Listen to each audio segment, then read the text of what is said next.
नाजरीन, voice of Pakistan की screen पे जो आप वीडियो देख रहे हैं, ये कोई फ़िल्म नहीं या कोई ड्रामे का सीन नहीं, बल्कि आज ये समंदरी में फैसलाबाद रोड पर एक लाइव वाक़या मंज़र-ए-आम पर आया है। और इस वीडियो में देखा जा सकता है कि डॉल्फिन के जो दलेर एहलकार हैं, उन्होंने डाकुओं के साथ मुकाबला किया है।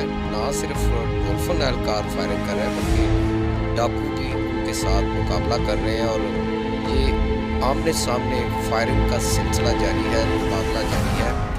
और इसमें डॉल्फिन एहलकारों ने जब पुलिस को तलब किया तो भारी तफरीक मौका पर पहुंच गई। उससे पहले डॉल्फिन एहलकारों ने जो है डाकुओं को 3 डाकुओं को करके उनको अरेस्ट कर लिया है और उनको अस्पताल में